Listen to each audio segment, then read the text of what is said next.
ఇవాళ సీఎం చంద్రబాబుతో deputy CM Pawan Kalyan సమావేశం కానున్నారు. ఉదయం 10:40 ఉండవల్లిలోని సీఎం చంద్రబాబు నివాసంలో భేటీ కానున్నారు. ఇక తాజా రాజకీయ పరిణామాలు, తిరుమల లడ్డు అంశానికి సంబంధించి అంశాలపై ఇద్దరు చర్చించే అవకాశం ఉంది.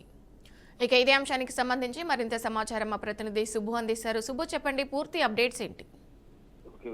ఈ రోజు ముఖ్యమంత్రి చంద్రబాబు నాయుడు ఆయన నివాసంలో జనసేన అధినేత డిప్యూటీ సీఎం పవన్ కళ్యాణ్ కలవనున్నారు. ప్రస్తుత రాజకీయ పరిస్థితుల నేపథ్యంలో వాళ్ళిద్దరి కలయిక కొంత ప్రాధాన్యత సంతరించుకుందని కూడా చెప్పుకోవచ్చు. ప్రస్తుతం రాష్ట్రంలో నెలకొన్న అనిశ్చితి, రాజకీయ హీట్ వాతావరణం నేపథ్యంలో వీళ్ళిద్దరూ సమావేశం కావాల్సి వచ్చేదన్న ప్రచారం అయితే జరుగుతున్న పరిస్థితి నెలకొంది. ముఖ్యంగా రాష్ట్రంలో ఏదైతే తిరుపతి దేవస్థానానికి సంబంధించిన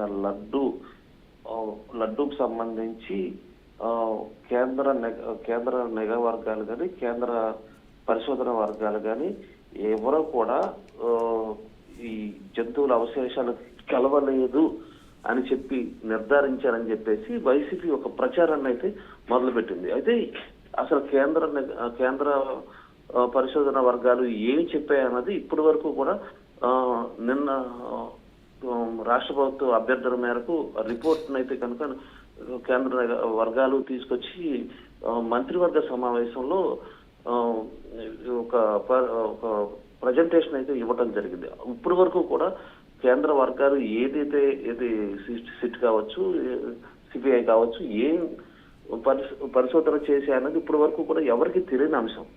దాన్ని కేంద్రం క్లియర్ చిట్ ఇచ్చిందని చెప్పేసి వైసీపీ వర్గాలు ఒక ప్రచారం మొదలుపెట్టినాయి. దీన్ని అడ్డుకునే ప్రయత్నం చేసిన టీడీపీ పైన ఎదురుదాడికి దిగారు. ఈ నేపథ్యంలో ఎదురుదాడికి దిగిన నేపథ్యంలో కొంత రాజకీయంగా ఒక అనిశ్చితి నెలకొంది. రాజకీయంగా కొంత గందరగోళ పరిస్థితి అయితే నెలకొంది. ఈ నేపథ్యంలోనే కేసులు నమోదు చేయాల్సిన పరిస్థితి ఏర్పడింది. దీనిపైన వైసీపీ ఏదో దాన్ని గ్రాప్ చేసుకుని దాని అంతటిని కూడా లబ్ధి పొందే ప్రయత్నం చేసి రాష్ట్ర వ్యాప్తంగా ఆందోళనలకు, నిరసనలకు పిలుపునిచ్చింది. ఈ పిలుపునిచ్చిన నేపథ్యంలోనే వైసీపీకి సంబంధించిన ఎవరైతే ఈ అంబటి రాంబాబు ఉన్నారో ఆయన ముఖ్యమంత్రి చంద్రబాబు పైన కొంచెం హార్డ్ గా వ్యాఖ్యలు చేయడం జరిగింది. ఈ నేపథ్యంలోనే ఆయన రైట్. Thank you Subbu.